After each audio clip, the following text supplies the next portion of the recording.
तो हेलो बच्चों, आज हम लोग पढ़ेंगे excess pressure inside a liquid drop. ये सरफेस टेंशन में एक बहुत इंपॉर्टेंट टॉपिक रहता है। जनरली क्या रहता है, इससे आपकी प्रूविंग पूछी जाती है और कई बार आपके न्यूमेरिकल्स भी पूछे जाते हैं। इवन एनसीईआरटी में भी आपको इससे रिलेटेड न्यूमेरिकल मिल जाता है। यहाँ पे है क्या, हमारे पास एक लिक्विड ड्रॉप है और मान लेते हैं इस लिक्विड ड्रॉप का अंदर का प्रेशर क्या है, पी आई। पी आई क्या रिप्रेजेंट कर रहा है कि यहाँ पे इस लिक्विड ड्रॉप के अंदर का इंटरनल प्रेशर, और मान लेते हैं बाहर का प्रेशर कितना है, पी। तो अगर हमारा इंटरनल प्रेशर ज़्यादा होगा और बाहर का प्रेशर क्या होगा, कम होगा, तो उस केस में क्या होगा कि ये जो एक्सेस प्रेशर है अंदर की तरफ, ये इस लिक्विड ड्रॉप के साइज़ को क्या करेगा, इंक्रीज़ होगा। और ये जो लिक्विड ड्रॉप के साइज़ को इंक्रीज़ करेगा, उसकी वजह से मान लेते हैं हमारी रेडियस बढ़ के कितना हो जाती है, डेल्टा आर। ये जो हमारी लिक्विड ड्रॉप थी, इनिशियल इसकी रेडियस कितनी थी, आर, लेकिन एक्सेस प्रेशर की वजह से जब इसने अपने शेप को इंक्रीज़ किया तो अब जो नई इंक्रीज इन रेडियस है वो कितनी है, डेल्टा आर। यानी अब ये जो बड़ा सा लिक्विड ड्रॉप होगा उसकी टोटल रेडियस हो जाएगी आर प्लस डेल्टा आर। तो सबसे पहले हम लोग देख लेते हैं यहाँ पे एक्सेस प्रेशर होगा कितना। ठीक है, तो यहाँ पे लिख लेते हैं हम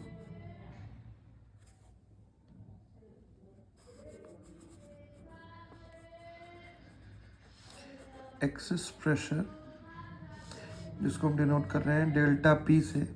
ये किसके बाद किसके इक्वल हो जाएगा, ये हमारा इक्वल हो जाएगा, ये हमारा बेटा इक्वल हो जाएगा internal pressure minus external pressure. ये हमेशा क्या देगा, एक्सेस प्रेशर। अब ये जो एक्सेस प्रेशर है ये इस लिक्विड ड्रॉप की चारों साइड से, चारों तरफ से जितनी भी सरफेस है उस पर बाहर की तरफ एक फोर्स लगाएगा, जिसकी वजह से इसका शेप क्या करेगा, इंक्रीज करेगा। तो फोर्स कितना लगेगा, तो फोर्स का फॉर्मूला क्या होता है, प्रेशर इनटू एरिया। कितना प्रेशर लग रहा है, एक्सेस प्रेशर, और कितने एरिया पे ये एक्सेस प्रेशर लग रहा है, इतने लिक्विड ड्रॉप के एरिया, जो कि कितना हो जाएगा, 4 pi R square. This is the equation number 1।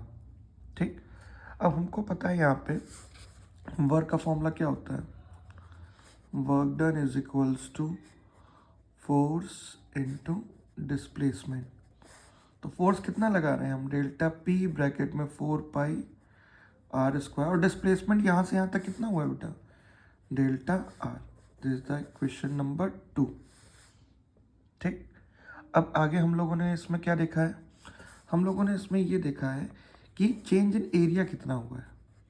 तो चेंज इन एरिया कितना होगा, बड़े एरिया में से इनिशियल एरिया माइनस कर दो, यानी 4 pi are plus delta R का होल स्क्वायर में से 4 पाई आर स्क्वायर क्या कर दो आप, माइनस कर दो। तो ज़रा इसको सॉल्व कर लेते हैं। ये हो जाएगा 4 pi R square plus 4 pi delta R का square plus 8 pi R delta R minus 4 pi R square. 4 pi R square 4 pi R square cancel, ये डेल्टा आर स्क्वायर बहुत स्मॉल वैल्यू होती है, तो इसको नियरली किसके इक्वल मान सकते हैं, 0।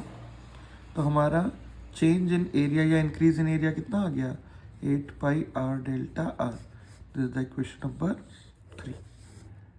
ठीक, अब हम लोग को यहाँ पे क्या पता है, हम लोग को पता है कि जो वर्क डन होता है वो किसके इक्वल होता है, टी इंटू डेल्टा ए।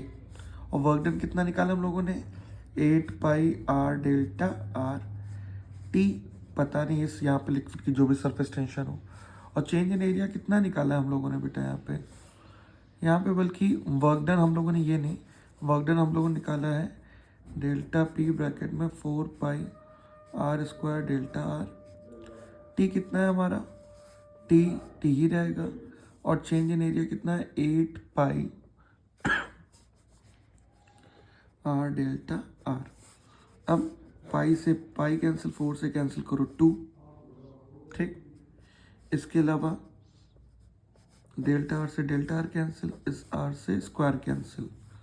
ठीक, तो यहाँ पे हमारे पास एक्सेस प्रेशर कितना आ गया, 2 इंटू टी, यानी 2T अपॉन आर। ठीक है, यहाँ पे कुछ चीज़ें आपको और ध्यान देनी है, जैसे कि लिक्विड ड्रॉप क्या है, लिक्विड ड्रॉप की फ्री सरफेस एक होती है। फ्री सरफेस का मतलब क्या होता है कि किसी भी बॉडी की वो सरफेस जो कि एयर के कांटेक्ट में हो। तो अंदर तो वाटर है, तो बाहर की ये वाली जो हमारी सरफेस है, ये इधर साइड, इधर साइड पे क्या लगेगा आपका, एयर के कांटेक्ट होगा, इसलिए ये वाली इकलौती एक सरफेस क्या है, फ्री सरफेस। अगर यहाँ पे फ्री सरफेस 2 होती तो जो हमने इंक्रीज इन एरिया निकाला उसको 2 से मल्टीप्लाई कर देते हैं। अब चाहे लिक्विड ड्रॉप की बात करो या हम यहाँ पे बात करें air bubble in a liquid, दोनों में ही क्या होती है, आपकी फ्री सरफेस कितनी होती है, एक होती है। इसलिए दोनों के लिए एक्सेस प्रेशर का फॉर्मूला क्या होता है, delta P is equals to 2T upon R. ठीक है, अगर आपको यहाँ तक समझ में आ गया है तो चैनल को लाइक करें, शेयर करें, सब्सक्राइब करें और मिलते हैं नेक्स्ट वीडियो में।